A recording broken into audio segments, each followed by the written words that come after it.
Ka'bah telah dihancurkan dengan sengaja dan oleh bencana alam, dan dengan demikian direkonstruksi beberapa kali sejak abad ke-7.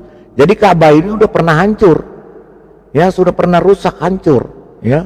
Shalom Bapak Ibu dan Saudara-saudara yang dikasihi Tuhan Yesus Kristus. Penyesatan memang ada, tetapi cilakalah mereka yang membuat penyesatan itu. Iblis hadir menyerupai domba, tetapi oleh hikmat dan kasih karunia Roh Kudus yang menyertai kita, dari buahnya lah kita boleh mengerti dari pengajaran-pengajaran yang diberikan kepada setiap orang. Kita simak setiap video yang ada dengan membuka hati, membuka mata, dan membuka telinga, supaya kita beroleh pengajaran dan pembelajaran dari setiap apa yang boleh kita simak. 2023 tahun yang lalu, Tuhan Yesus Kristus, Sang Firman Allah nuzul ke dunia, menjadi manusia, menjadi daging, bernama Yeshua HaMashiach atau Yesus Kristus, Tuhan dan Juru Selamat manusia. Itulah Tuhan yang benar. Sekali lagi, selamat Natal tahun 2023, selamat tahun baru 2024, bukan tahun batu 2024. Jadi jangan ada saudara-saudaraku yang menyembah batu tahun 2024, karena bukan tahun batu tapi tahun baru 2024. Baik, bertemu kembali dengan Lidara Raywawa channel yang memberikan edukasi, channel yang memberikan pengajaran, channel yang memberikan hidayah pastinya bagi orang-orang yang masih mencari hidayah sampai dengan hari ini, dan masih berteriak-teriak meminta ditunjukkan hidayah, dan channel bagi orang yang masih mencari jalan yang lurus, karena setiap hari masih mencari-cari jalan yang lurus. Disinilah tempatnya, di dalam Tuhan Yesus Kristus ada hidayah dan ada jalan yang lurus. Haleluya.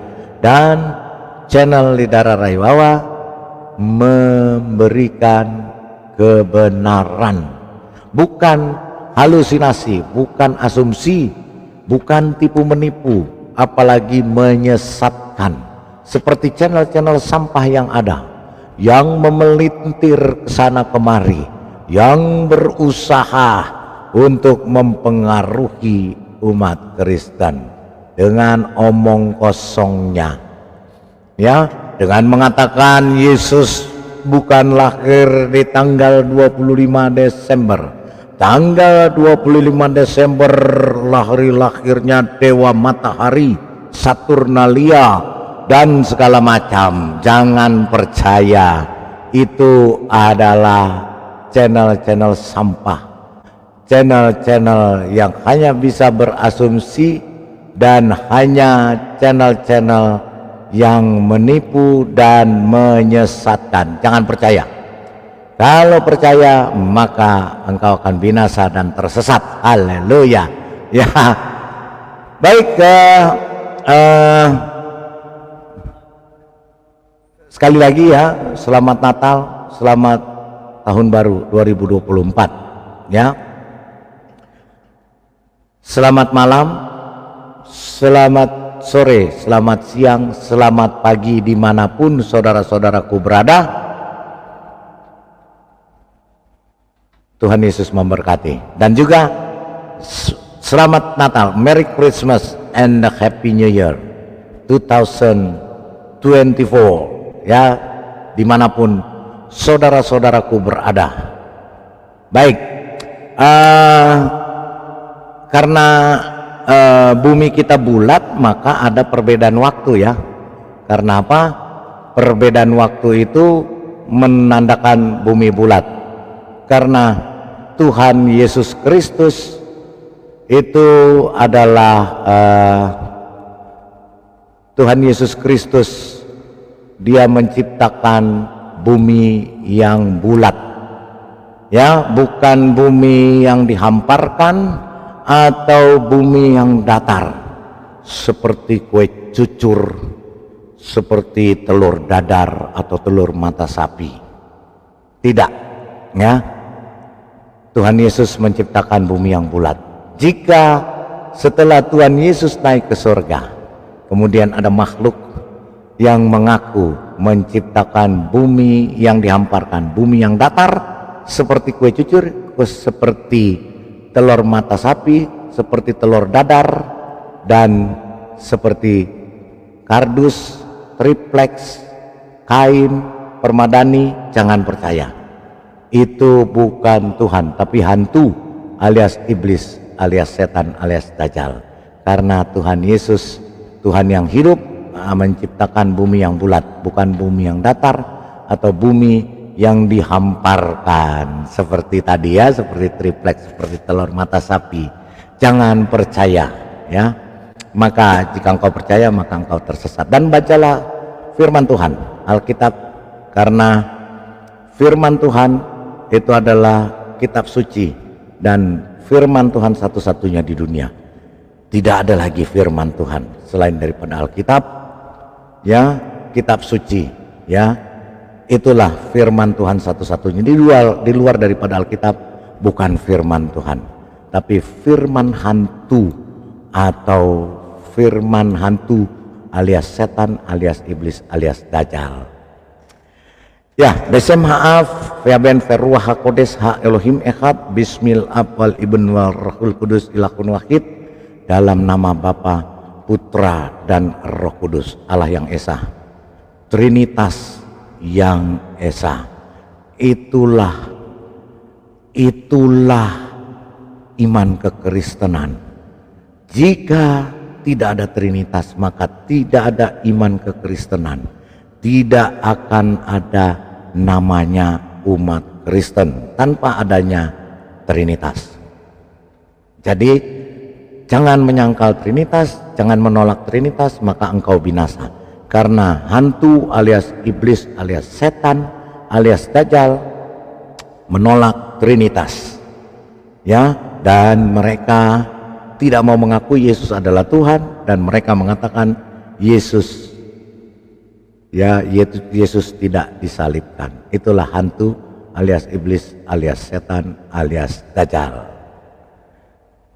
Baik, di room saya sudah ditemani bersama Pak KH David King. Shalom alaikum. Selamat malam. Wah, selamat Natal tahun 2023 dan selamat menyongsong tahun baru 2024. Salam damai sejahtera. Salam damai sejahtera, damai di bumi, damai di sorga. Haleluya. Haleluya. Salam satu batu. Iya, betul. Batu tidak dapat diserupakan dengan apapun. Batu tidak beranak dan tidak diperanakan, dan batu tidak bisa menjadi manusia karena dia hanya seonggok batu. Karena dia benda mati. Karena dia benda mati. Tetapi Allah yang suci, Allah yang roh, itu mampu menuzulkan firman-Nya menjadi manusia bernama Tuhan Yesus Kristus. Karena dia Tuhan yang hidup, bukan Tuhan yang mati seperti batu. Jadi judul pada malam hari ini, Selamat Natal 2023 dan Tahun Baru 2024, bukan tahun batu 2024. Jangan sembah batu. Saya ingatkan kepada saudara-saudaraku dimanapun berada, di live chat maupun di tempatnya masing-masing yang menyaksikan live ini, jangan sembah batu. Karena tahun baru itu adalah tahun baru 2024, bukan tahun batu 2024. Jika menyembah batu, walat lu. Bahaya, jangan sembah batu. Ya, shalom Pak Nikodemus. Ya, selamat Natal, selamat tahun baru. Ya, baik. Amin.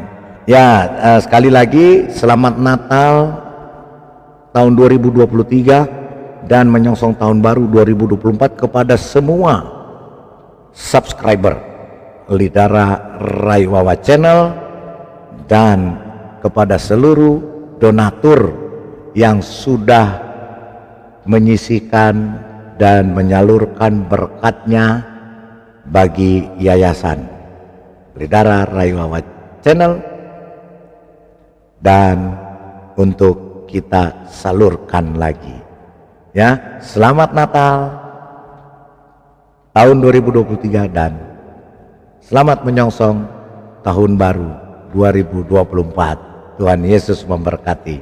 Baik, sebelum kita masuk ke topik ya, kita masih berkecimpung di dalam Natalan 2023 karena kita masih di dalam suasana Natal. Ya, kita akan membaca firman Tuhan. Firman Tuhan satu-satunya tentang Yesus dan Natal. Baik Pak King, sebelum itu berkat doanya, silakan. Ya, mari kita berdoa. Baik, haleluya.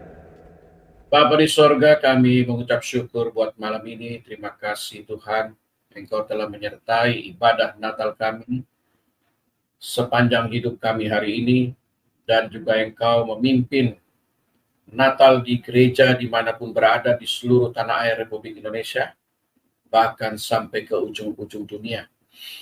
Terima kasih Bapa, di mana Natal merupakan damai di bumi, damai di sorga, damai di hati kami semua. Karena Sang Firman Bapa di sorga telah turun menjadi manusia yang disebut Yesus Kristus Tuhan. Terima kasih Bapa, tanpa kelahiran-Mu, tanpa kedatangan-Mu, maka kami semua umat manusia pasti dihukum mati. Kami akan binasa di dalam dosa kami sendiri. Karenanya kami berterima kasih. Kami naikkan syukur. Terima kasih atas karya keselamatan-Mu yang luar biasa. Engkau telah datang 2023 tahun yang lalu, turun mengambil rupa seorang manusia, dan rela menderita di kayu salib, mati dan dikuburkan dan bangkit, memperlihatkan diri-Mu selama 40 hari kepada murid-murid-Mu, dan naik ke surga disaksikan oleh 500 orang, dan berjanji akan datang kembali. Engkau telah mengutus Roh-Mu yang kudus menyertai kami, sehingga tanpa Roh Kudus tidak ada seorang pun yang mengenal kebenaran. Tanpa Roh Kudus tidak ada seorang pun yang bisa memahami Yesus Kristus. Karena itu tidak heran ada banyak orang yang melecehkan, menghina tentang ketuhanan Yesus Kristus. Karena mereka tidak ada memiliki kuasa Roh Kudus. Tetapi syukur kepada Elohim Bapa di surga yang telah mengutus kuasa Roh Kudus kepada kami semua, sehingga kami menjadi anak-anak-Mu. Kami dapat memahami kebenaran firman Tuhan. Setiap firman yang kami baca menjadi rema di dalam kehidupan kami. Bapa di sorga, urapi hamba-Mu Palidara yang akan menjadi narasumber pada malam hari ini, yang akan menjadi pembicara dan membahas kebenaran firman Tuhan, dan juga bahan-bahan materi yang Tuhan telah taruh di hatinya. Bapak, kami percaya ini malam yang luar biasa, di mana kami merayakan hari Natal, hari kelahiran Juru Selamat yang telah dinubuatkan ribuan tahun yang lalu. Dan Engkau telah datang menggenapi Taurat. Engkau satu-satunya yang mampu melakukan hukum Taurat. Terima kasih Bapak. Urapi anak-anak-Mu juga yang ada di LC, yang terus setia mengawal siaran ini dari awal hingga akhirnya. Mereka terus menulis, membantah, meluruskan pikiran-pikiran yang sesat, tulisan-tulisan yang sesat. Mereka setia. Tuhan berkati mereka berlimpah-limpah. Kami juga menyerahkan seluruh peralatan yang dipakai dalam siaran ini. Biarlah semua peralatan ini memuliakan Tuhan. Tidak ada satu pun yang mengalami kerusakan, karena Tuhan menyertai live ini dari awal hingga akhirnya di dalam payungan pimpinan daripada kuasa Roh Kudus. Kami buka live ini di dalam satu nama yang maha sakti, nama yang maha kuasa, nama di atas segala nama, nama Tuhan Yesus Kristus, Allah yang Esa itu. Kami alaskan doa ini dan kami mengucap syukur. Haleluya. Amin. Haleluya, amin. Luar biasa. Haleluya ya, baik. Ya. Shalom Pak Made Sania. Shalom Pak Made. Shalom, selamat Hari Natal tahun 2023 dan selamat menyongsong tahun baru 2024. Bukan tahun batu 2024 ya Pak Made ya. Jangan bahaya nanti ya. Oke. Salam. Iya. Selamat Natal Iya. ya. Selamat Natal. Haleluya, haleluya. Ya. Jadi Natal ini setiap tahun kan selalu membuat cacing-cacing kremi kepanasan. Cacing kremi ini selalu menggeliat kepanasan ketika Tuhan Yesus sudah lahir di Bethlehem. Mereka cacing-cacing kremi ini sakit hati sekali. Sakit hati sekali ya. Kalau sakit hati sekali kalau Tuhan Yesus itu lahir ya sebagai manusia ya sebagai manusia. Mereka cacing-cacing kremi ini kepanasan. Kenapa kok Tuhan bisa jadi manusia gitu ya? Karena apa? Karena otak mereka memang tidak sampai ya. Mereka tidak mampu memaknai bahwa Tuhan itu, Allah itu ya, YHWH itu maha kuasa.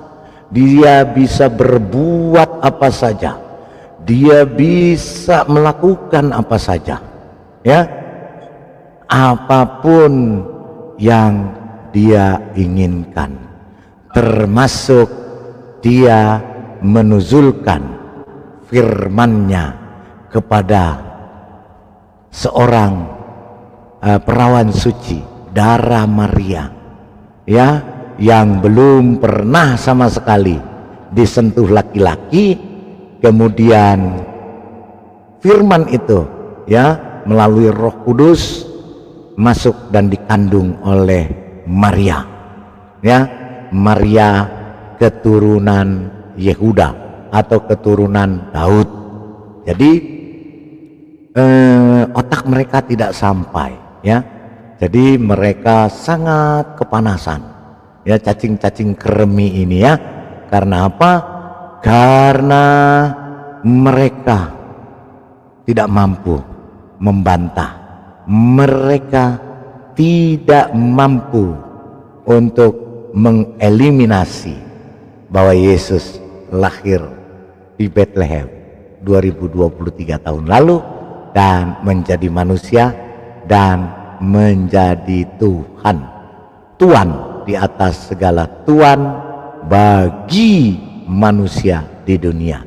Dan Tuhan Yesus berkuasa atas seluruh manusia di dunia. Mereka tidak sampai situ ya.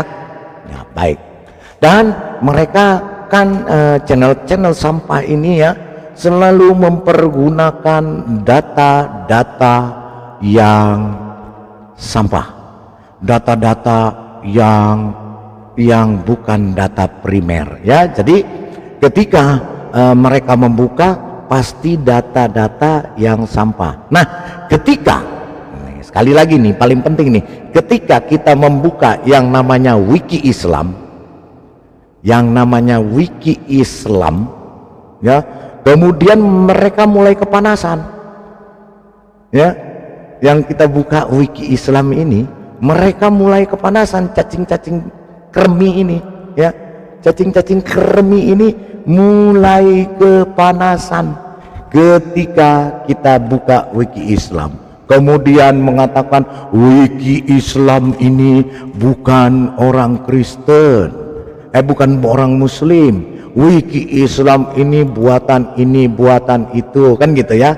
Nah, kita lihat ya tentang wiki Islam ini, mereka sangat kefanasan cacing kremi ini ya dengan wiki Islam.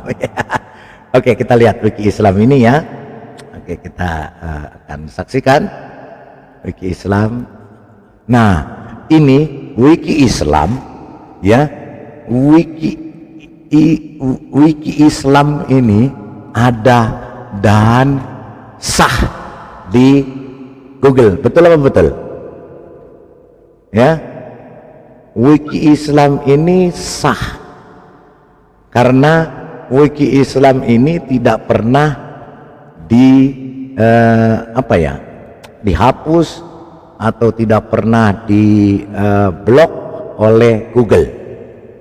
Artinya berarti wiki Islam ini punya kekuatan hukum dan wiki Islam ini benar. Nah, ketika kita mempergunakan wiki Islam ini sebagai bahan, sebagai sumber ya, sumber yang menurut channel-channel sampah ini menjatuhkan mereka ya, wiki Islam ini merupakan sumber data yang bagi mereka menghancurkan mereka, baru mereka mengatakan, oh ini bukan data dari Islam. Oh, ini bukan yang menulis, bukan orang Islam. Nenek lu kiper, itu urusan mereka. Nah, apakah kalian channel-channel sampah ketika membuka data-data tentang Yesus menikah, tentang Natal itu adalah kelahirannya Dewa Matahari, tentang semua yang kalian pelintir, itu kalian sumber dari mana? Kalau mau ditelusuri sama, akhirnya remis ya, gitu loh. Kalian memakai data-data yang bukan orang Kristen. Kalian memakai data-data, buka Wikipedia, buka Sefaria yang bukan dari Kristen. Ketika kalian dibukakan wiki Islam yang kalian bilang bukan orang Islam, cacing kremi kepanasan ya, kepanasan ya, itu pakainya. Jadi mereka kepanasan ya tentang kita buka wiki Islam, tapi mereka membuka sumber-sumber yang bukan dari Kristen. Mereka membuka sumber-sumber seenak mereka. Sekarang ketika kita buka ini, jangan marah dong, jangan ngamuk ya, ya, jangan ngamuk ya, terima aja derita lu. Ya, telan aja, walaupun sakit, walaupun pahit, telan saja ya, nggak usah protes. Itu ya, karena wiki Islam ini memang membuka semua ya, karena apa? Karena lambangnya pun Islam. Nah, kemudian saya mau kasih tunjuk saudara-saudaraku, saya mau kasih tunjuk satu video yang menunjuk seperti ini.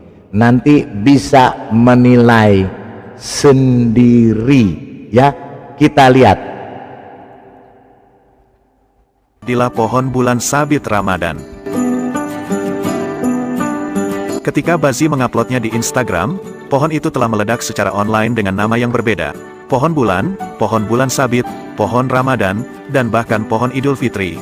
Netizen menyebutnya.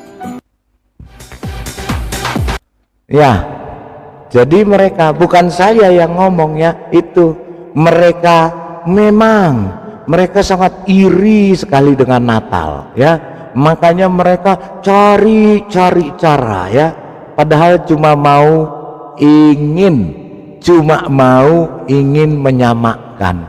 Makanya kalau orang Kristen bikin pohon Natal, pohon terang, mereka bikin bulan sabit terang. Ada kasihan ya, kasihan sekali ya. Kita dengar Kak, kita lihatkan lagi, kita tonton. Kasihan loh Pak Bidar.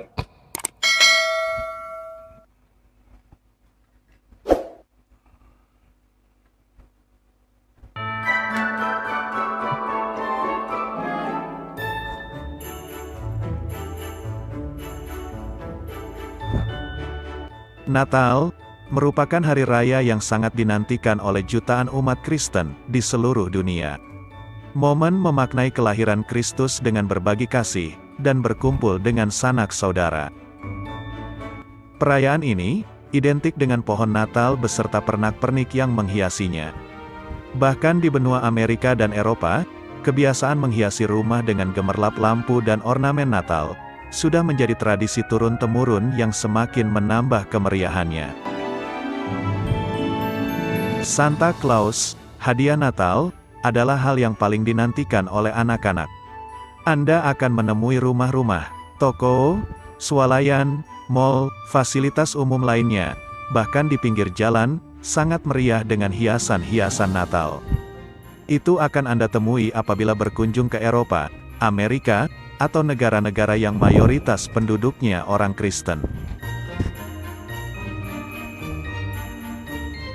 Saya tidak merayakan Natal dengan cara apapun, tetapi putri saya yang berusia 11 tahun menyukai keindahan pohon Natal ketika didekorasi.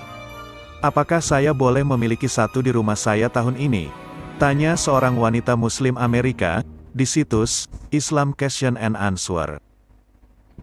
Assalamualaikum, kami adalah keluarga Muslim yang tinggal di Australia. Kami memiliki seorang putri berusia 10 tahun.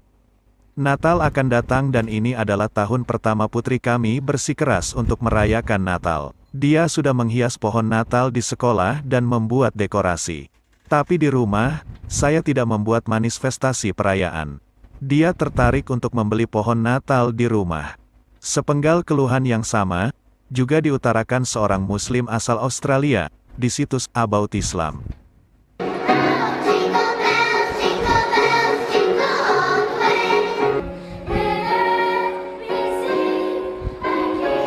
Christmas caroling.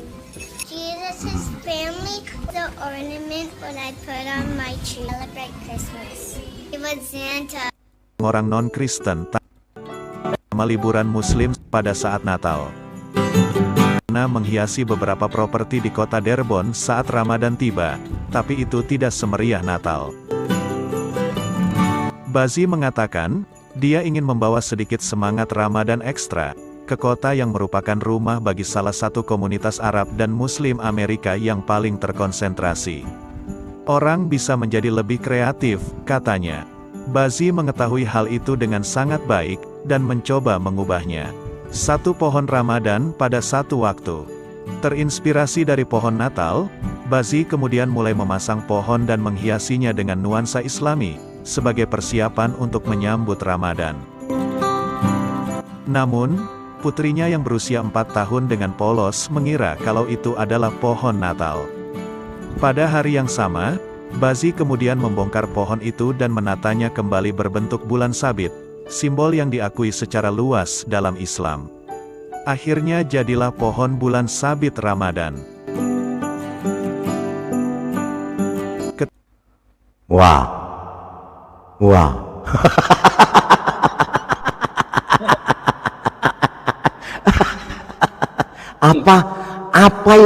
apa yang nggak ditiru ya? Itulah kalau orang iri hati. Orang iri hati.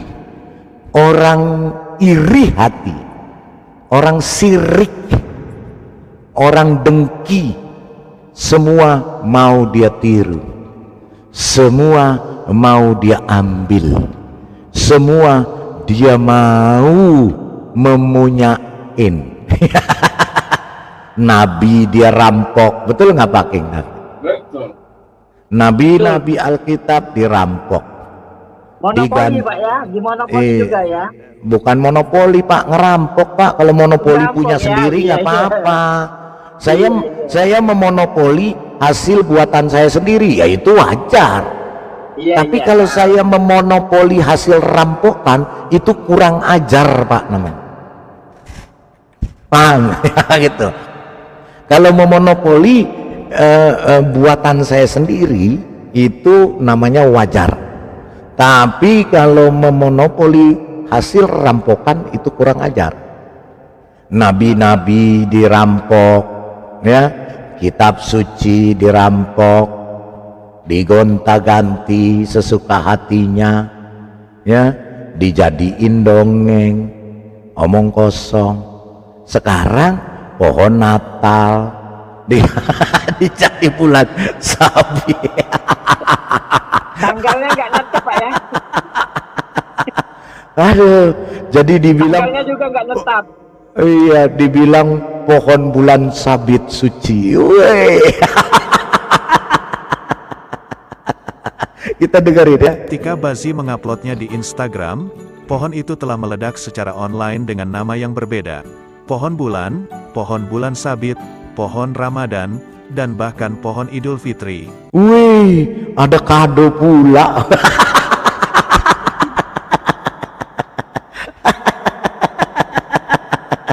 Ya, inilah perampok ya, perampok, maling, rampok, maling, begal. Betul apa betul? Semua Betul, Pak. mau diserupakan, semua mau diserupakan. Netizen menyebutnya. Karena semakin banyak keluarga yang menggunakannya, pencarian untuk tagar Ramadan Tree di Instagram menghasilkan lebih dari 1000 postingan. Woi, tuh lihat. Kenapa di sini ini cacing kremik nggak bikin? Mestinya mereka bikin ya. Ya, oke. Sementara untuk tagar A3 menghasilkan lebih dari 1500 postingan. Ada yang bilang kentir. Mengutip dari thenationalnews.com, kentir ya, Pak. pohon bulan Edan. sabit telah menjadi tren di Uni Emirat Arab. Zahira Marti, pendiri agensi pengembangan merek Ting Licorice, membelinya pada tahun 2020 melalui Ya, jadi itu ya fakta. Ya, fakta bahwa mereka perampok yang mau mengatakan bahwa itu adalah barang mereka. Ya, kasihan ya, kasihan. Ya, kemudian oke, kita juga akan lihat sekarang kalau waktu kita ke Pak King, kalau kita waktu ke Israel kemarin, itu waktu kita ada batunya tempat Yesus dibaringkan, di situ banyak yang mencium batu itu karena dibaluri oleh minyak narwastu, ya. Kita juga bersujud situ mencium menginikan batu itu. Apakah itu menyembah batu? Kita lakukan setiap hari. Ya. Apakah itu dilakukan setiap hari? Tidak. Karena hanya saat itu saja untuk menghormati. Ya, gitu ya. Ya, kan hanya sebagai penghormatan. Betul nggak? Ya. Hanya penghormatan. Ya, bukan dilakukan setiap hari. Kalau dilakukan setiap hari rutin, ya, itu namanya menyembah batu. Dilakukan rutin setiap hari, setiap minggu, setiap bulan, setiap tahun. Rutin itu namanya menyembah batu. Tapi kalau kita hanya datang ke sana seperti ke Bethlehem, mencium tempat itu menghormati. Sama saja ada orang, ya, Ada orang yang kalau ketemu sama orang tua dia cium tangan nggak? Iya. Cium tangan kan? Terus ada kita sama anak saya, kita cium jidatnya anak saya, anak kita kan, betul nggak? Kalau kita sayang, apakah itu menyembah anak kita? Terus kita cium tangan menyembah orang tua kita, kan itu ya? Apakah kita waktu sungkeman, kalau orang Jawa tuh ada sungkeman ya namanya. Kalau waktu pas pernikahan mereka sungkeman, ya sungkem di kaki ibunya dan bapaknya, kemudian mencium kaki ibunya. Apakah itu menyembah ibunya? Kira-kira menyembah ibunya atau bukan? Ya. Bukan. Kayak Pak, Menghormati, Pak. Iya. iya, kayak umpamanya di Bali, betul nggak? Orang mencium sungkeman sama orang tuanya, mencium tangan, mencium kaki, mencium kening. Apakah itu menyembah? Bukan. Karena itu hanya dilakukan sporadis. Hanya dilakukan sekali waktu. Terus ketika Paskah, orang saudara-saudara kita Katolik ya, mereka mencium salib. Apakah itu menyembah salib? Bukan. Itu menghormati. Tapi kalau setiap hari menyembah ke arah batu, mencium batu diwajibkan, ya menyembah batu setiap hari, itu baru namanya menyembah batu. Ya, kalau hanya mencium saat itu saja tidak, itu menghormati namanya. Ya, itu menghormati. Ya, menghormati saat itu, ya, menghormati ya. Oke, kita lihat ya perbedaannya. Kita akan lihat perbedaannya menyembah batu dengan mencium batu. Baik, oke ya, kita lihat ya. Oke.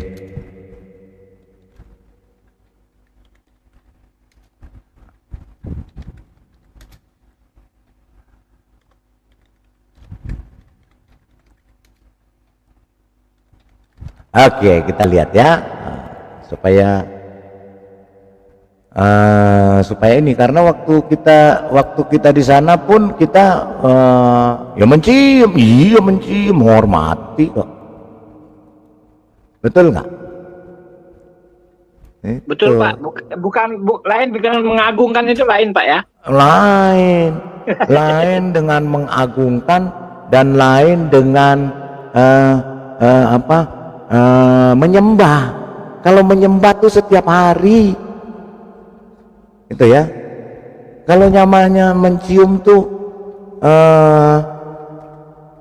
mencium tuh hanya sekali, iya, gitu loh. Ya, kita mencium tangan orang tua kita waktu hari raya, ya kan? Hari raya, apakah itu namanya menyembah? Enggak, ya. Kalau saat itu mencium nggak masalah, nggak majalah. Tetapi kalau seperti ini, ini dilakukan tiap hari nggak? Gitu loh. Ini ya, sebentar ya, kita lihat ya. Ini dilakukan nggak setiap hari? Nanti sebelum itu kita baca firman Tuhan ya, nanti baru masuk. Karena ini masalahnya tadi ada bulan sabit suci. Bulan sabit suci. Ada ya, lucu-lucu ya. Gerombolan Pak ya, bulan sama bintang ya. Iya, mungkin gerombolan cacing kremi ini lucu, menggemaskan. Niru. Iya, ATM. menggemaskan, betul, ATM-nya sangat menggemaskan sekali gitu. Nah, kalau seperti ini dilakukan setiap hari, dia menyembah batu bukan? Iya. Menyembah batu karena dilakukan setiap hari menghadap ke batu Google ini. Betul apa betul? Betul. Iya. Betul, Pak. Pak Iya. Lidara. Ya. Pak Lidara. Ya. Ada yang kepanasan nanti, Pak Lidara. Biarin aja, deritanya lah kepanasan. Kalau kepanasan masuk kulkas. Jadi kalau seperti ini dilakukan setiap hari, ini namanya menyembah batu atau bukan? Dia menghadap ke batu, di hadapan batu, menghadap ke batu, dilakukan setiap hari, satu hari 24 jam satu hari, 7 hari seminggu, 31 hari sebulan, 365 hari per tahun, setiap hari dilakukan rutin. Itu penyembah batu bukan? Saya mau tanya. Penyembah batu. Penyembah batu, Pak. Penyembah batu. Kalau seperti Paulus, saya ke mana, ke Israel, ke Bethlehem, ada salib Yesus, kita menciumnya, menghormatnya, ya saat itu. Betul apa betul? Betul. Iya. Cuman saat itu, nggak setiap hari saya harus nyungsep, nungging, jedotin kepala, sujud di depannya salib. Enggak. Hanya Beda saat nggak, Pak, itu saja, satu kali. Dengan animisme beda nggak, Pak ya? Sama, animisme itu ya begini. Ini animisme, Pak. Ini animisme yang namanya menyembah batu, menghadap ke batu, di hadapan batu. Ya, Google tulisannya, batu Google tuh ya. Oke. Bahkan sampai jidatnya hitam loh, Pak. Sampai Ya, jidatnya betul. hitam, ya. Gitu, ya. Karena setiap hari. Nah, kemudian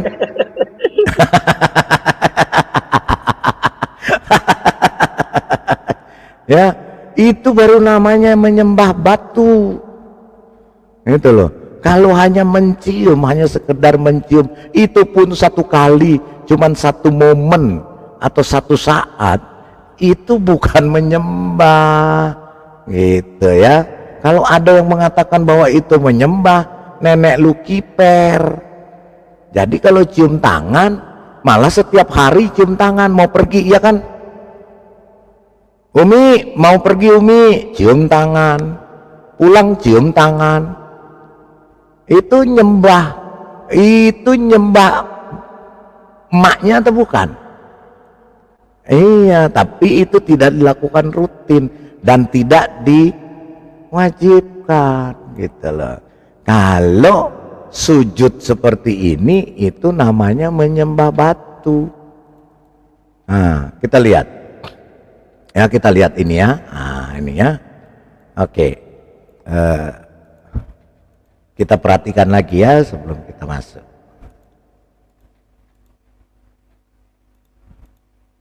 Ini tuh, ini menyembah batu bukan?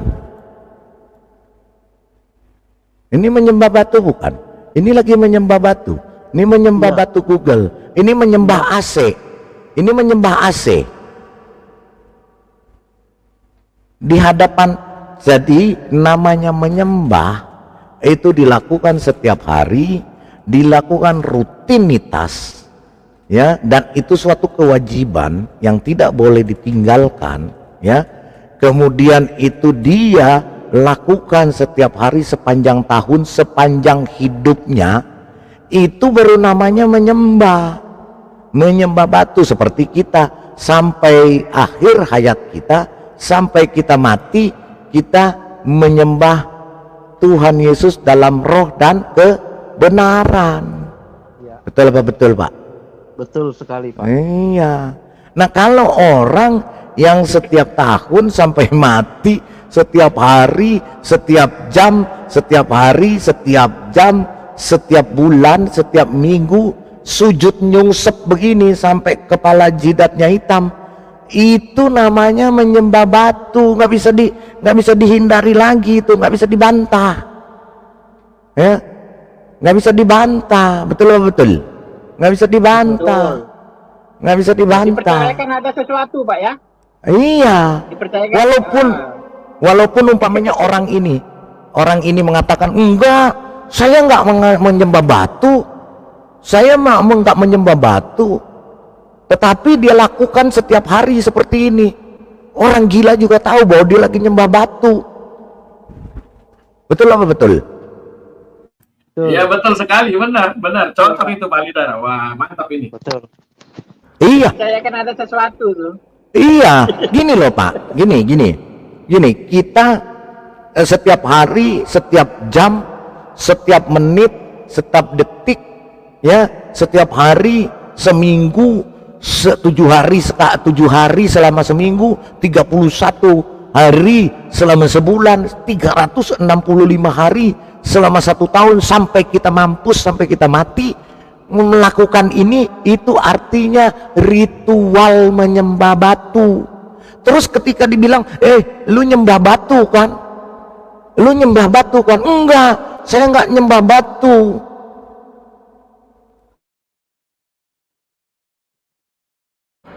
Saya enggak nyembah batu. Nah, buktinya lu sujud menyembah batu, ke arah batu, di hadapan batu. Kamu nyungsep di depan batu di depan kamu, terus mau bilang nggak nyembah batu, nenek lu kiper. Ya. Ya, orang gila saja tahu bahwa kamu nyembah batu karena setiap hari. Iya. Gitu loh. Setiap hari, kecuali kamu kalau cuma sekali doang. Gitu ya kan? Kecuali kalau cuma sekali saja, kayak saya mencium umpamanya saya ke kuburan ibu saya, ada nisannya, ada batunya, saya mungkin berdoa di situ, terus sujud kepala ke batu itu 5 menit, nggak sampai 5 menit, ya kan? Cuma truk gitu doang, terus bilang menyembah batu, nenek lu kiper. Nah, kalau seperti ini jelas mau ngelak bagaimanapun, ya, mau ngelak sampai lidah lu panjang kan gitu ya. Sampai keseret-seret. Iya, mau sampai keseret-seret lidah lu. Orang gila juga tahu lu sedang menyembah batu kalau begini gayanya. Ya, menghadap ke batu sana walaupun batunya jauh. Betul apa betul? Betul. Iya kan, ketika ditanya lu lagi nyembah apa, itu nyembah sana, tempat saya. Loh, ada di mana? Jauh sana. Apa itu? Apa bentuknya? Ya batu sih, bentuknya bangunan batu. Nah, berarti lu nyembah batu? Enggak nyembah batu, saya nyembah Tuhan. Nenek lu kiper.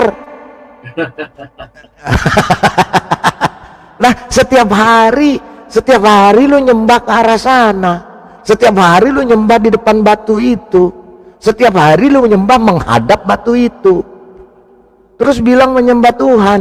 Lah, Tuhan lu di batu kan gitu. Lah, Tuhan lu ada di mana kan gitu ya, gitu. Oh, saya cuman menyembah ke arah sana, itu kan cuma arah. Nenek lu kiper, cuma arah, lalu ke sana setiap hari sampai lu mati kan gitu. Iya. Betul apa betul? Jadi mati aja malah dibengkokkan ke arah sana. Iya, mau ngelak sampai kepala muter ke belakang, ya, mau mengelak sampai lidah lu panjang, bilang itu bukan menyembah batu. Orang gila juga tahu lu sedang menyembah batu.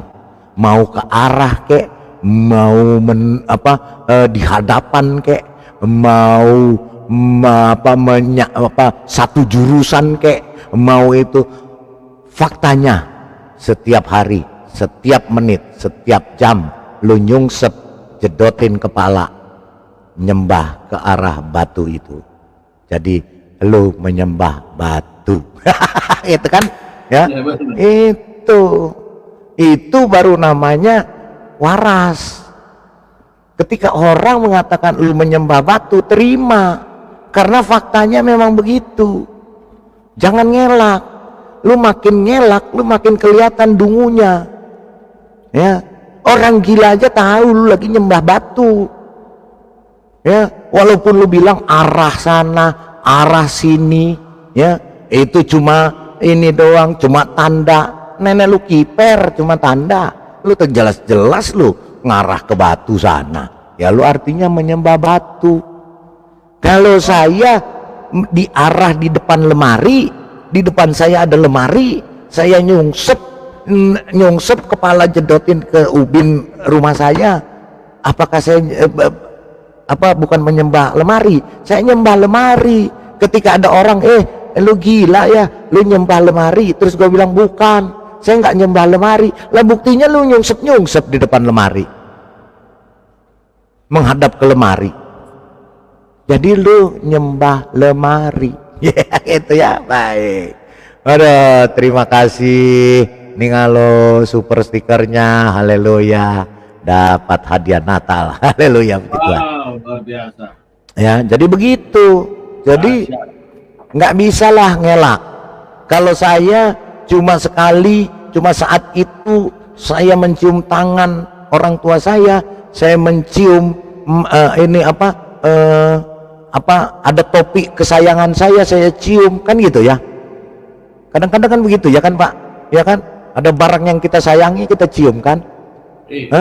Apa itu menyembah? Nenek lu kiper. Itu menunjukkan bahwa itu menunjukkan kita sayang, itu menunjukkan aduh ini kebanggaan saya itu. Betul. Ya, Yang api aja kadang dicium Pak.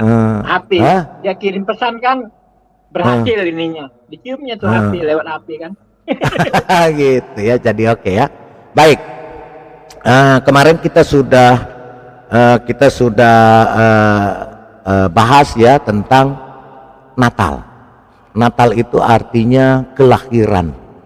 Kalau di dalam Alkitabul Muqaddas bahasa Arab, Aidul Milad, artinya kelahiran. Aidul Milad, Rob yang lahir, ya Robi yang lahir, ilahi Robi yang lahir, yang nuzul ke dunia, yaitu Yesus Kristus. Ya, itu artinya bahwa di dalam kemahakuasaan Tuhan, ya, Tuhan Allah itu mampu mewujudkan kemahakuasaannya untuk menjadikan sesuatu yang bisa dipercaya dan bisa dilihat oleh manusia.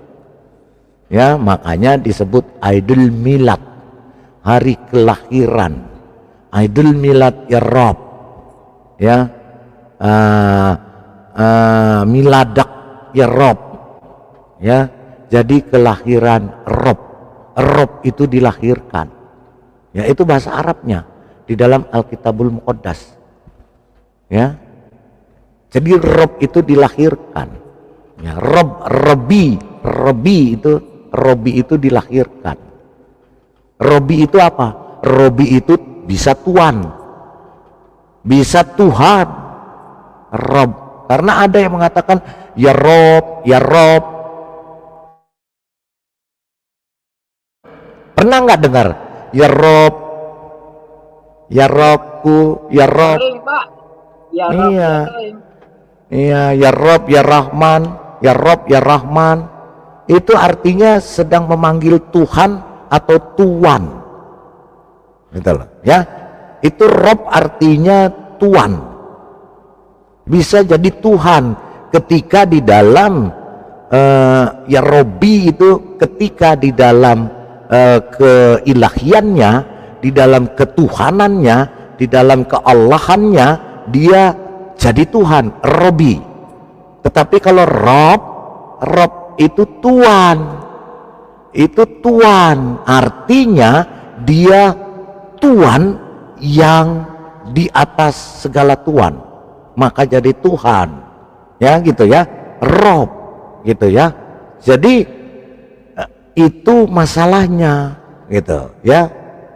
Makanya dikatakan Rob, ilahi Rob. Jadi kalau manusia, jadi kita bisa dibilang Rob, bisa, karena kita Tuan.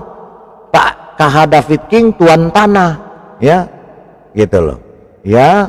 Rob juga, Rob Tuan ya, Rob. Makanya yang ketika yang berteriak-teriak ya Rob, itu sedang berteriak kepada Tuan kalau di dalam kemanusiaannya gitu ya. Makanya si Musa juga ya Pak King ya, Musa sama Harun itu bisa dikatakan Rob, bahkan Allah, dan Harun adalah nabinya gitu ya. Tuh ya, jadi jangan, gak usah ngeles. Nyembah batu ya nyembah batu aja, akui aja ya saya nyembah batu gitu loh ya kan, lebih gentleman kan gitu ya. Oke, silakan Pak King David sebelum kita lanjut. Iya, luar biasa Bapak ya.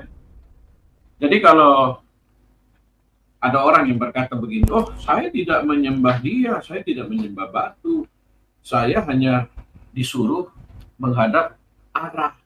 Omong kosong. Sampai cium batu Pak, wajib iya. Kan gitu ya. Jadi kan orang ini kan suka menipu, bertakia. Kalau kita sujud menyembah ke satu arah saja, dan di hadapan arah yang kita sembah itu ada batu, dan tadi sudah dikatakan itu selama 365 hari kita menyembah, satu hari sekian kali kita sujud menyembah, berarti 1 tahun berapa itu? Dan sudah jelas melawan Taurat Tuhan. Jangan ada padamu ilah lain di hadapan. Jadi kalau ada orang menyembah batu dengan berkata, oh saya tidak menghadap, tidak ada batu di depan saya, arahnya yang kamu hadap itu kemana? Kan jelas, katanya ada kompasnya. Penunjuk arahnya ke arah mana, satu tempat tertentu, dan sehari sekian kali sujud ke arah batu itu, ya sudah jelas dong. Kemudian ketika waktu ke sana pun, mereka bersujud, bahkan mencium-cium di depan mata mereka, bahkan berebut, ya, terus keliling-keliling, lalu menggunting rambut, melempar setan, ya, itu jelas praktek-praktek pagan. Itu syirik di hadapan Tuhan. Mau apapun alasanmu, katanya, oh hati saya nggak di situ, ya nggak bisa, karena lu disuruh setiap hari. Kalau sekali-sekali, mungkin saya bisa mengerti. Kita bisa setuju kalau sekali-sekali, tapi kalau setiap hari, misalnya Pak Made setiap hari ini, dia menghadap kulkasnya yang ada isi es krim. Setiap hari dia sujud menyembah di situ. Berkali-kali dalam satu hari. Ya berarti dia menyembah es krimnya. Kan begitu. Kan mudah ya.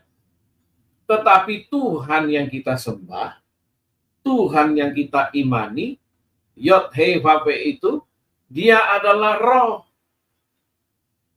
Dia adalah cahaya yang tak terhampiri. Tetapi dia yang tidak terhampiri itu bisa menyatakan dirinya melalui kuasa firman-Nya. Dia bisa menyatakan dirinya melalui kuasa firman-Nya. Karena itu melalui firman inilah Tuhan menciptakan seluruh alam semesta ini. Melalui firman. Dan saudara, ada di salah satu kitab mengatakan demikian, saudara. Bahwa salah satu nama Tuhannya adalah yang awal dan yang akhir. Berarti dia mengakui Tuhannya itu adalah yang awal dan yang akhir. Dan Pak, dan menunjuknya dialah yang awal dan yang akhir, dia. Kemudian Yesus mengatakan akulah yang awal dan yang akhir.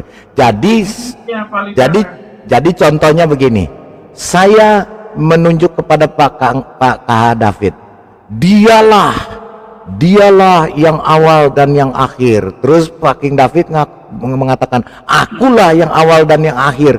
Artinya Pak King David yang awal dan yang akhir. Saya hanya menunjukkan bahwa dialah King David itu yang awal dan yang akhir, bukan saya.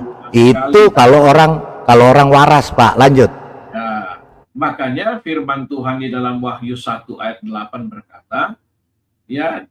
berkata demikian. Wahyu 1 ayat 8, akulah Alfa dan Omega, yang firman awal dan yang Tuhan akhir, Elohim, yang ada dan yang sudah ada dan yang akan datang, yang maha kuasa. Alfa dan Omega itu yang awal dan yang akhir. Berarti Anda yang berkata Tuhanmu salah satu namanya yang awal dan yang akhir, ini ribuan tahun yang lalu, lebih dulu ada dari kitab lu.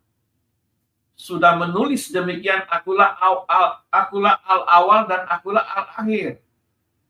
Berarti Alkitab ini jelas menuliskan Yesus Kristus adalah Tuhan yang Anda harus sembah. Apakah cukup satu ayat? Tidak, saudara. Saya akan kasih ayat lagi yang lain. Di dalam Yesaya 44 yang ayat 6 begini.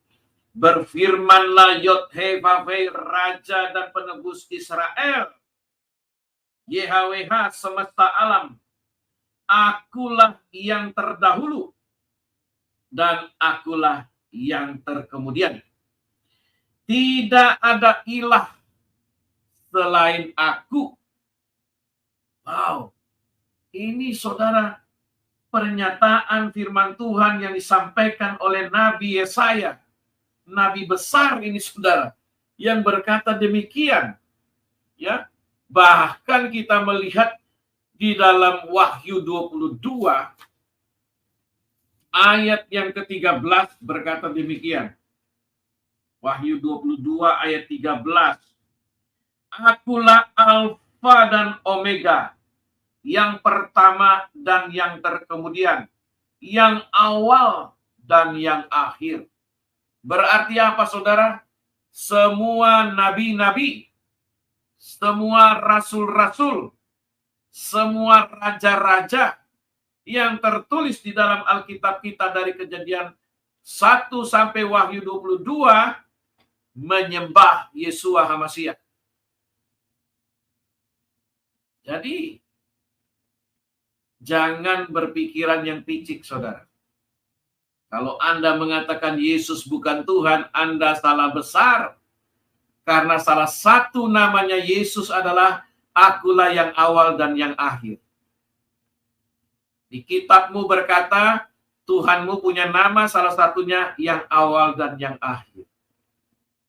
Berarti saudara, Anda harus menyembah kepada Yeshua HaMashiach. Ya, hanya kepada Dia Anda harus sujud menyembah. Jangan kepada batu, jangan kepada kotak bilik, jangan sujud menyembah kepada ilah-ilah yang bukan Tuhan. Yang pada hakikatnya adalah batu. Jangan saudara menyembah, itu syirik di hadapan Tuhan. Dan Keluaran 3 ayat 14. Kita akan baca Keluaran 3 ayat 14 berkata demikian, saudara. Firman Elohim kepada Musa, aku adalah aku. Lagi firmannya, beginilah kau katakan kepada orang Israel itu, akulah aku, telah mengutus aku kepadamu. Jadi jelas ya, siapa Yesus? Jelas Tuhan. Karena dia firman yang menjadi manusia yang disebut Yesus. Jadi firman yang jadi manusia itu yang disebut Yesus. Dia manusia benar, saudara, 100%. Kenapa dia disebut manusia? Karena dia keluar dari Maria. Ya, dia keluar dari Maria, dari rahim Maria. Dia dilahirkan. Yesus bukan diciptakan. Kalau Yesus diciptakan, bahaya, saudara. Kita bisa menyembah pagan. Tetapi Yesus tidak diciptakan. Dia dilahirkan melalui rahim Maria. Karena dia sudah ada sebelum dunia ini ada. Yesus sudah ada di dalam diri Bapaknya sebagai Sang Firman Bapa yang kekal yang berada di dalam diri Bapaknya. Jadi jelas, saudara, kita tidak menyembah manusianya Yesus. Kemanusiaannya Yesus kita tidak sembah, tapi keilahiannya Yesus yang adalah firman Elohim, itulah yang kita sembah. Itulah yang kita agungkan. Itulah yang kita muliakan. Itulah yang kita tinggikan. Karena firman Allah adalah Allah. Firman Elohim adalah Elohim. Sesuai dengan Yohanes 1 ayat 1. Pada mulanya adalah firman, firman itu bersama dengan Elohim, dan firman itu adalah Elohim. Ya, ia pada mulanya sudah bersama-sama dengan Elohim. Dan melalui dialah Tuhan menciptakan seluruh alam semesta ini. Dan firman itu telah menjadi daging yang disebut Yesus. Jadi orang Kristen tidak menyembah Yesus yang manusia, jangan salah. Kita menyembah Yesus yang adalah roh, yang adalah Sang Firman yang bersatu dengan Bapa. Karena itu Yesus bilang, aku keluar dari Bapa, aku datang dari atas, kamu dari bawah. Apanya yang keluar dari Bapa? Yaitu firman. Firman Allah jelas adalah Allah. Ya, perkataan saya adalah saya. Nggak mungkin perkataan saya adalah Pak Made. Nggak mungkin. Perkataan saya adalah saya. Perkataan Allah adalah Allah. Jadi Anda harus bisa membedakan. Karena itu, saudara, bicara tentang Trinitas, kita berbicara tentang suatu eksistensi yang tidak terlihat dengan mata kita. Yaitu dia yang monoteisme.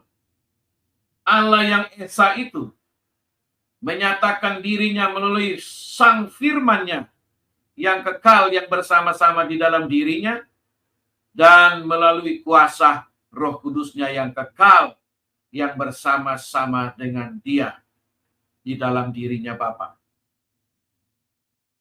Makanya, saudara, Trinitas itu luar biasa. Bukan pernyataan 3 Tuhan, atau 1 Tuhan dibagi 3, atau 3 Tuhan dijadikan 1. Tidak, saudara.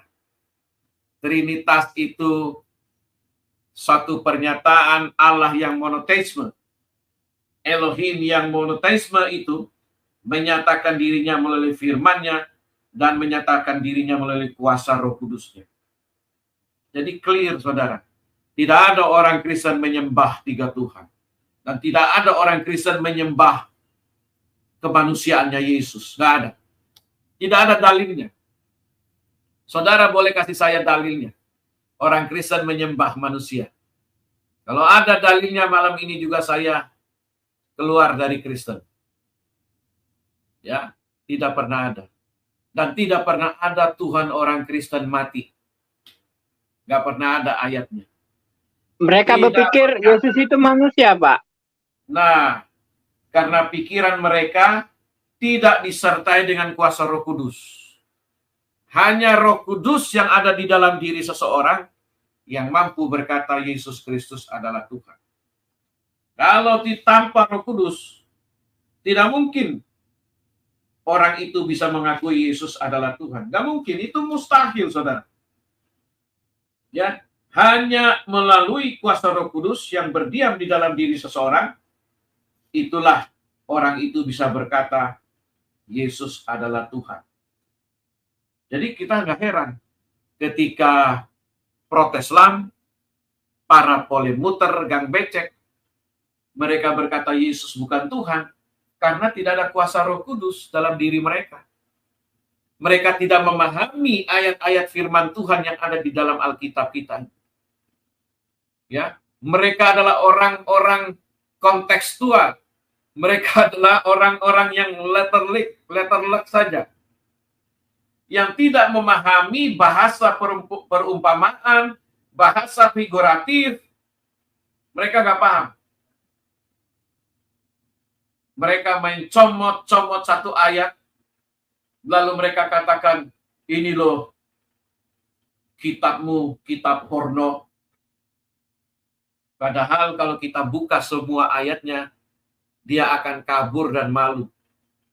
Ya, seperti beberapa hari yang lalu, ada seseorang dari seberang, para Protestan, yang mengatakan Amsal itu adalah kitab porno.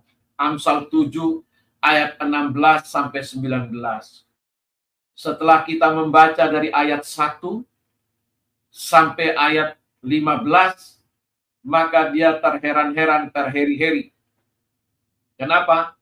Karena itu nasihat kepada seorang anak muda yang tidak berpengalaman, dinasehati oleh firman Tuhan, jangan sampai jatuh ke pelukan perempuan-perempuan pelacur, perempuan-perempuan dursila. Nanti engkau akan seperti kerbau yang dicocok hidungnya. Makanya dikatakan, marilah kita tidur, marilah kita memuaskan hawa nafsu kita. Telah kubentangkan permadani di ranjangku, dan kutaburi ya wangi-wangian rempah-rempah. Itu seseorang yang telah dijerat oleh roh najis, dijerat oleh roh perempuan jalan. Karena itu firman Tuhan katakan, ingat, jangan sampai engkau jatuh kepada pelukan perempuan jalan. Di dalam Amsal 7 itu dikatakan demikian, saudara, saya bacakan supaya Anda mengerti. Hai anakku, berpeganglah pada perkataanku dan simpanlah perintahku dalam hatimu. Berpeganglah pada perintahku dan engkau akan hidup. Simpanlah ajaranku seperti biji matamu. Tambatkanlah semuanya itu pada jarimu, dan tuliskanlah itu pada loh hatimu. Katakanlah kepada hikmat, engkaulah saudaraku. Dan sebutlah pengertian itu sanakmu, supaya engkau dilindunginya terhadap perempuan jalang, terhadap perempuan binal yang licin perkataannya. Karena ketika aku melihat-lihat dari kisi-kisiku dari jendela rumahku, kulihat di antara yang tak berpengalaman. Kudapati di antara anak-anak muda seorang teruna yang tak berakal budi, yang menyeberang dekat sudut jalan, lalu melangkah menuju rumah perempuan jalan pada waktu senja, pada petang hari, di malam yang gelap. Datanglah menyongsong dia seorang perempuan berpakaian pelacur dan berhati licik. Cerewet dan binal perempuan ini, kakinya tak dapat tenang di rumah. Saudara lihat, perempuan jalan, perempuan pelacur, kakinya tidak tetap tinggal di rumah. Dia suka ada di sudut-sudut jalan, dia ada di mal-mal, dia ada di tikungan-tikungan jalan. Sekarang ia di jalan, sebentar lagi di lapangan, dekat setiap tikungan ia menghadang. Lalu dipegangnya lah teruna itu, dan diciumnya dengan muka tebal. Berkatalah ia kepadanya, aku harus mempersembahkan kurban keselamatan, dan pada hari ini telah kubayar nazarku. Itulah sebabnya aku keluar untuk menyongsong engkau, untuk mencari engkau, dan sekarang kudapati engkau. anak muda yang tidak berpengalaman ini. Telah kubentangkan permadani di atas tempat tidurku. Kain lenan beraneka warna dari Mesir melambangkan dunia. Pembaringanku telah kutaburi dengan mur, gaharu, dan kayu manis wangi-wangian yang mahal.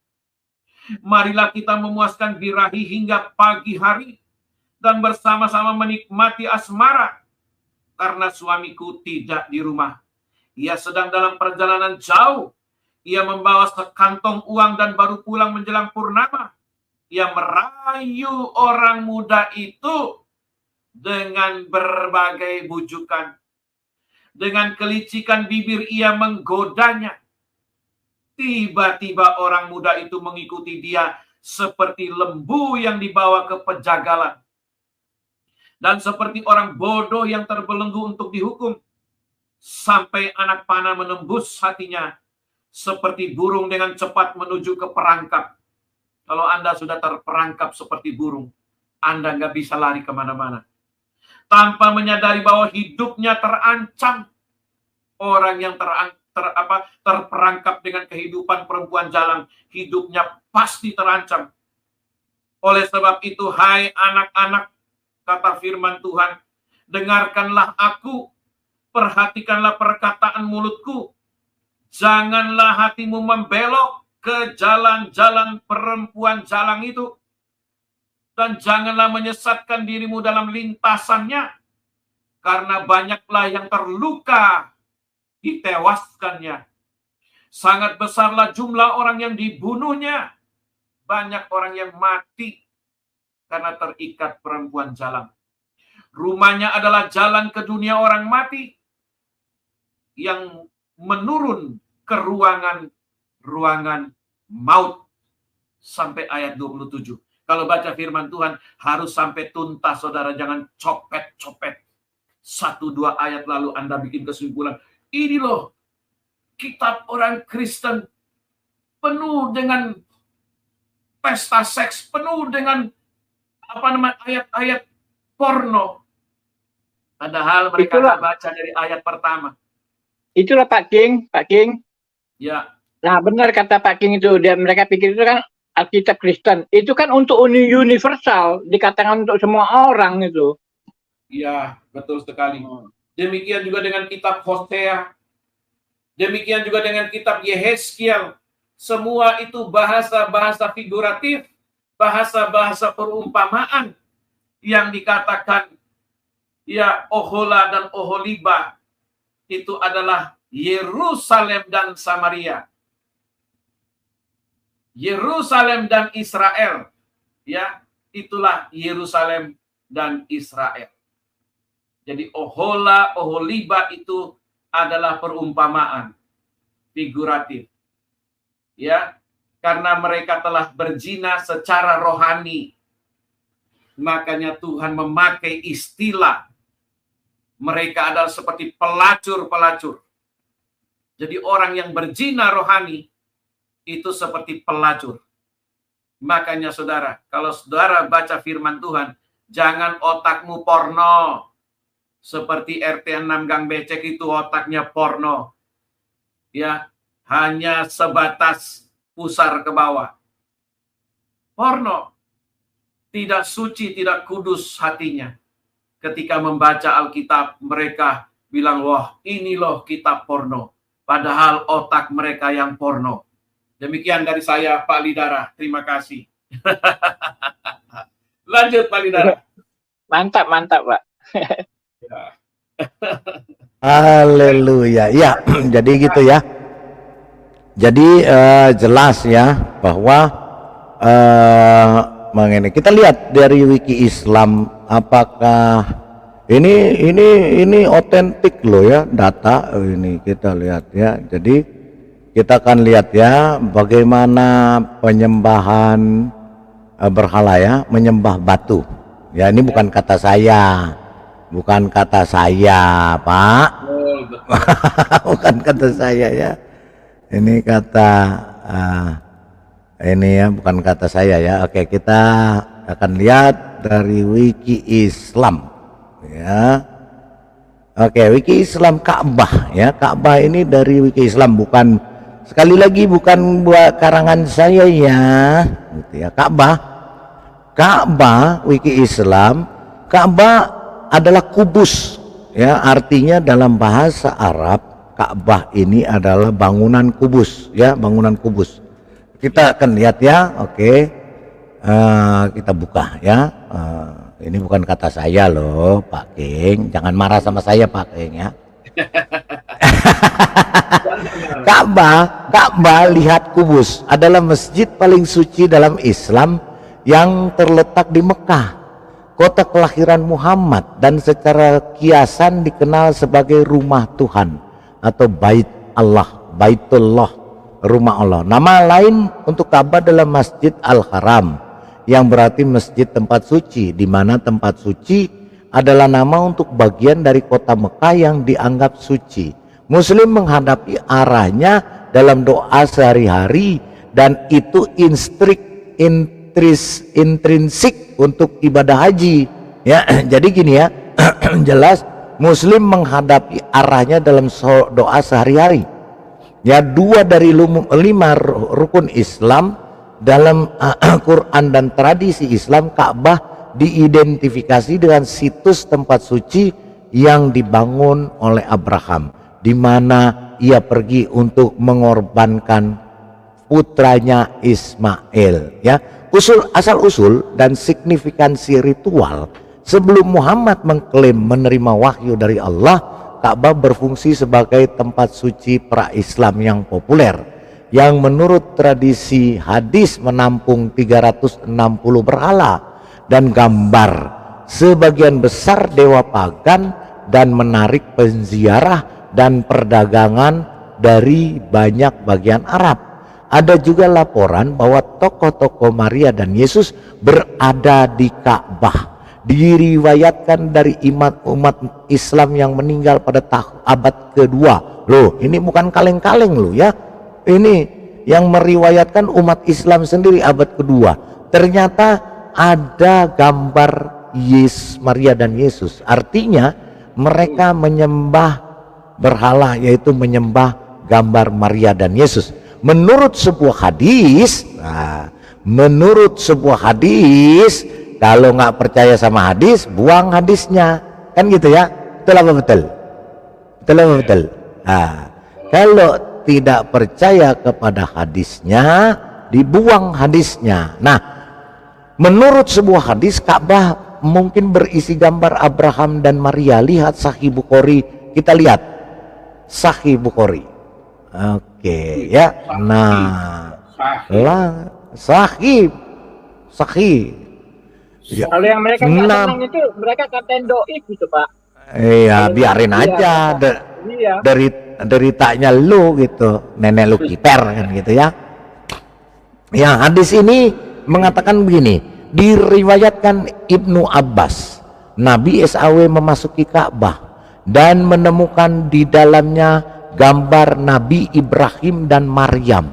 Atas hal itu dia berkata, ada apa dengan mereka, yaitu Quraisy? Mereka telah mendengar bahwa malaikat tidak memasuki rumah di mana ada gambar, namun ini adalah gambar Abraham, dan mengapa ia digambarkan berlatih ramalan dengan panah?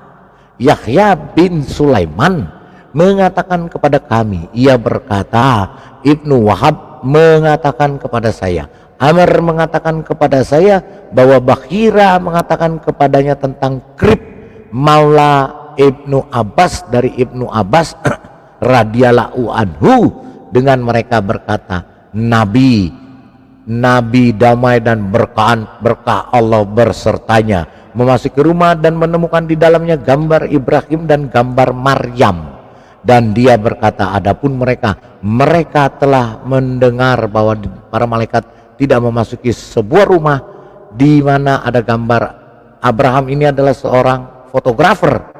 Jadi apa pembagiannya? Seorang fotografer. Ini Sahih Bukhari ya. Ini. Jadi bahwa di dalam batu ini ya, di dalam batu Ka'bah ini ya, yang disebut dengan kubus batu ya, ini ditulis di dalam Sahih Bukhari. Ya, oke, also. Jadi bahasa Inggris balik lagi. Oke. Nah, menurut tradisi, terutama ditekankan di kuil ini, selama tahun-tahun pra-Islam Muhammad adalah penyembahan dewa Arab pagan bernama Hubal. Ya. Oke. Sejarah rumah mitologi Abraham. Nah, sejarah rumah mitologi artinya mitos, ya, namanya mitologi itu omong kosong. Mitos, ya. Mitologi itu adalah cerita yang tidak benar.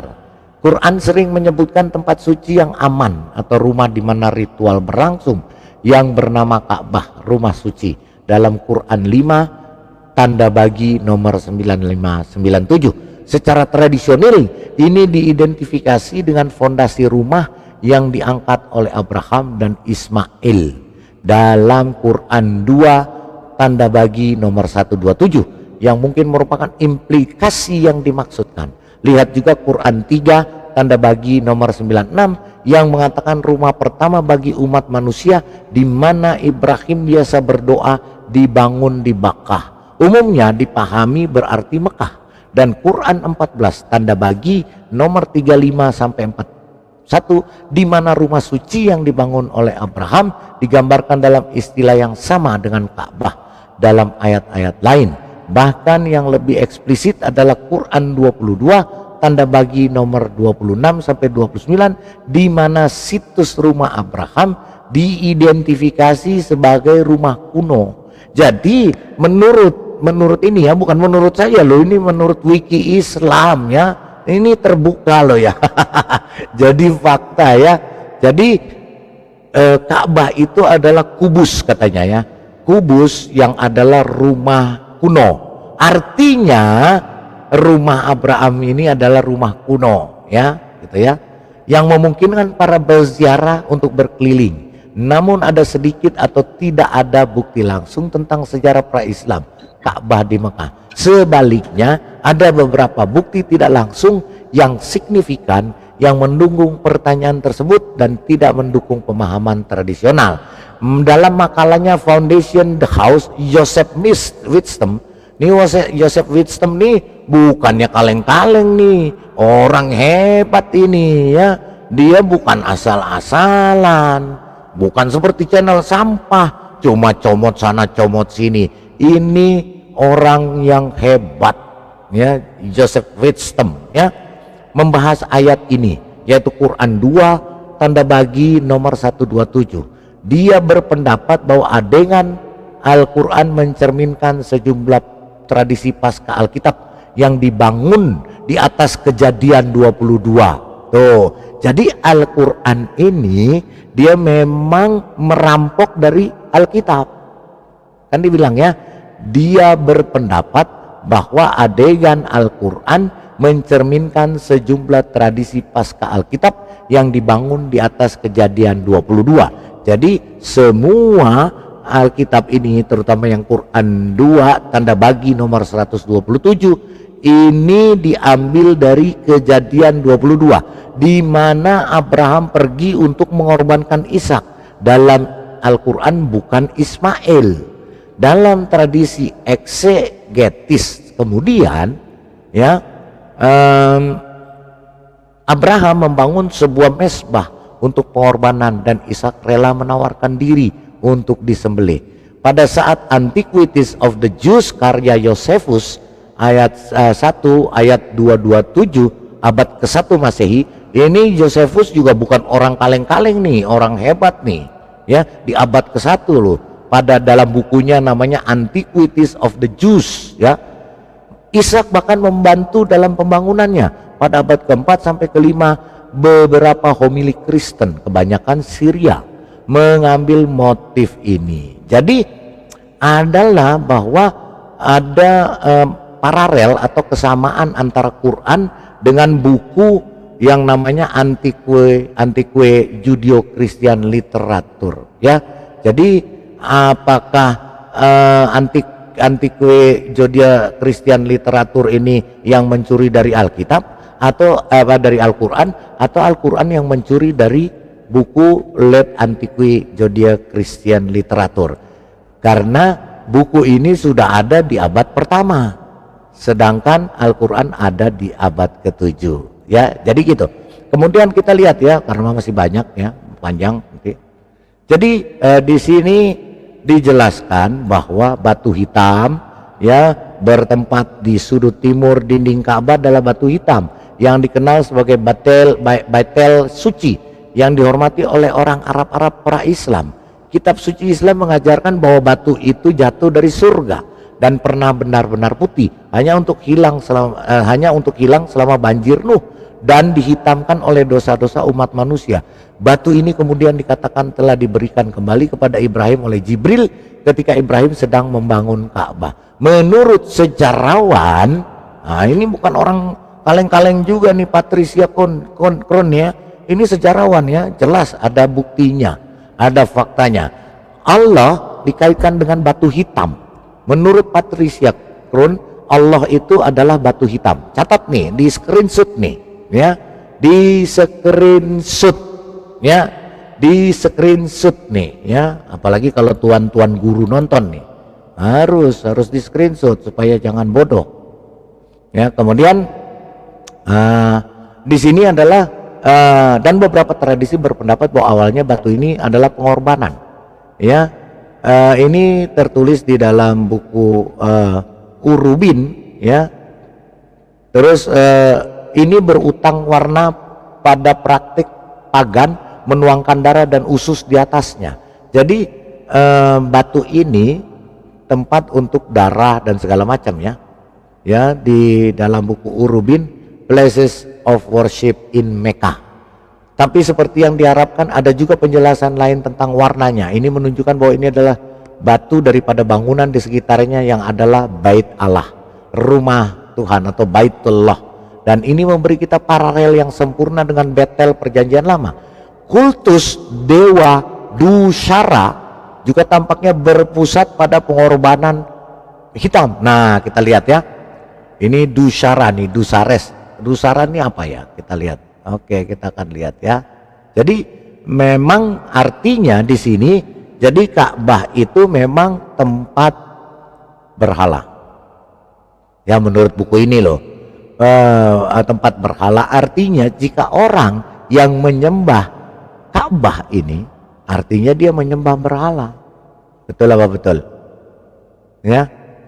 Jadi juga tampaknya berpusat pada batu pengorbanan hitam. Ya, menurut Epifanius ia disembah bersama-sama dengan miliknya, ibu perawan Kaubo, dengan kata lain Kaib atau Kaab, seorang gadis dengan payudara bengkak. Pengaturan serupa ditemui dalam prasasti Nabatea dari Petra yang berbicara tentang batu pengorbanan atau ansab milik tuan rumah ini atau MR Bait ya, dan Al-Uzza wanita Kaib lainnya. Jika kita berasumsi bahwa Bait dan Ka'bah pada awalnya mengacu pada batu Mekah daripada bangunan di sekitarnya, maka penguasa rumah Mekah adalah seorang pagan yang disembah Allah bersama dengan permaisuri perempuan seperti Al-Uzza dan atau putri-putri Allah lainnya. Ini akan memberi kita dewa yang benar-benar pagan untuk Quraisy dan pada saat yang sama menjelaskan pengabdian mereka kepada Dewi. Ini di dalam bukunya Patricia Kron, Perdagangan Mekah dan Kebangkitan Islam, halaman 192, Princeton University Press. Ada. Jadi bahwa artinya di sini kaum Quraisy pagan itu menyembah namanya di dalam rumah itu Al-Uzza dan putri-putri Allahnya. Jadi Ka'bah ini adalah milik seorang pagan yang disembah oleh Allah. Jadi Allah juga menyembah, katanya menurut ini ya sekali lagi Allah itu menyembah Ka'bah loh. Ya, menurut buku ini ya, menurut Patricia Kron ya. Jadi artinya Allah, iya Pak, lah baca nih ya. Coba sekali lagi, maka penguasa rumah Mekah adalah seorang pagan yang disembah Allah. Betul nggak? Waduh. Hah? Wah. Apa salah saya? Apa salah ngomong saya? Benar itu. Ya, ini bukan kata saya loh. Ini Patricia Crown ini bukan kaleng-kaleng loh. Ini orang hebat. Ini terkenal di dunia. Princeton ya, University Press ya. Jadi gini. Jadi artinya penguasa rumah Mekah atau Ka'bah adalah seorang pagan yang disembah Allah bersama dengan permaisuri perempuan seperti Al-Uzza dan atau putri-putri Allah lainnya. Tuh, jadi Allah dengan putri-putrinya, ya sekali lagi Allah dengan putri-putrinya permaisuri perempuan seperti Al-Uzza dan putri-putrinya, kan ada Almanat, Al-Uzza sama satu lagi apa? Al-Pukat ya, Alata. Jadi Alata, Al-Uzza, Al-Manat, putri-putri Allah bersama Allah menyembah rumah Mekah ini, yaitu Ka'bah. Jadi Tuhannya siapa ya Pak? Pertanyaannya. Bingung saya Pak. Tuhannya yang mana jadi? Taulah dari Talo. Ya, oke. Jadi pikiran kita bacanya Pak. Ya, jadi Allah menyembah rumah tempat pagan itu ya. Ka'bah telah dihancurkan dengan sengaja dan oleh bencana alam, dan dengan demikian direkonstruksi beberapa kali sejak abad ke-7. Jadi Ka'bah ini udah pernah hancur. Ya, sudah pernah rusak, hancur ya. Abad ke-7. Kehancuran besar pertama terjadi pada tahun Hijriah 73, era umum tahun 693. Jadi sebelum Muhammad jadikan itu tempat itu ya, berarti di tahun 693 itu udah pernah hancur. Ya, selama fitnah kedua Al-Zubair. Al-Zubair menguasai Mekah dan memproklamirkan kekhalifahannya dari kota. Gubernur Umayyah Al-Hajjaj bin Yusuf mengepung kota termasuk menggunakan ketapel. Tempat suci itu rusak parah selama pengepungan ini dan harus dibangun kembali oleh Khalifah Abdul Al-Malik bin Marwan setelah fitnah terakhir dengan eksekusi Al-Zubair. Bencana besar kedua, nah ini kalau rumah Tuhan bisa nggak tertimpa bencana Pak? Iya. Iya, gitu loh ya. Ini bencana kedua lagi yang menimpa Ka'bah, ditimpakan oleh Karmantians pada tahun Hijriah 371 atau Masehi tahun 930. Karmantians, sekte Syiah radikal, menyerang Mekah, merusak dan menodai kuil dan mencuri batu hitam di dalamnya. Tuh. Jadi batu hitam itu yang ada di Ka'bah dicuri. Ya, dicuri menjadi oleh orang Syiah radikal. Kemudian dikembalikan ke kuil pada 951 Masehi. Tetapi dalam prosesnya batu itu pecah menjadi beberapa bagian. Kehancuran besar ketiga terjadi pada tahun 1039 Hijriah atau tahun Masehi 1629. Banjir besar menggenangi kuil atau Ka'bah, menewaskan 1000 penziarah, dan ini menyebabkan dinding kuil runtuh. Setelah banjir surut, Khalifah Ottoman Murad IV membangunnya kembali. Jadi ya itu dia ya. Kita sih nggak usah perlu ya. Jadi ya mereka bacalah Al-Qur'annya sendiri ya supaya paham ya, kita nggak usah perlu jelasin. Makanya tuan-tuan guru ya, bacalah Al-Qur'anmu, baca sendiri, screenshot, jangan mau ditipu-tipu sama penipu-penipu itu. Itu penipu-penipu itu cuma bisa nipu kok. Ya jangan mau aja ditipu.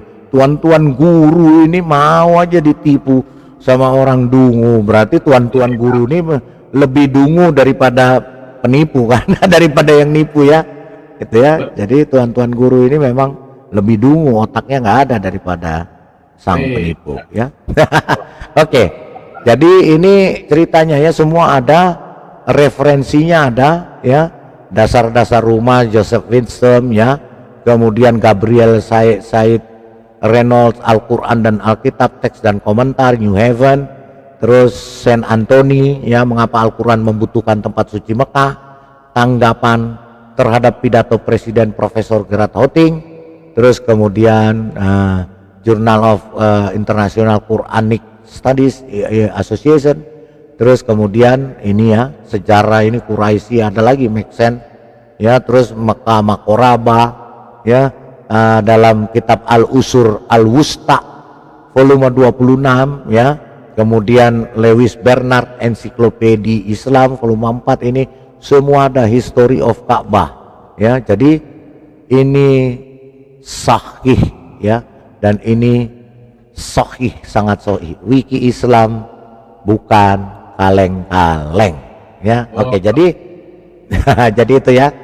Oke, kita sudah lihat dari Wiki Islam, jadi artinya Ka'bah itu memang tempat berhala ya.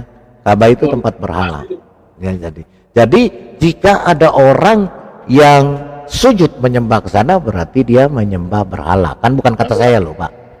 Bukan kata saya. Dan katanya juga dan katanya juga di dalam Ka'bah itu ada fotonya patungnya Maryam atau fotonya yang saya nggak tahu ya, bersama Ibrahim tadi ya, kan kita sudah lihat ya.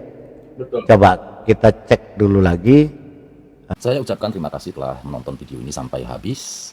Dukung terus channel Hati yang Gembira dengan cara like, komen, dan subscribe. Tuhan Yesus Kristus memberkati kita semua. Amin.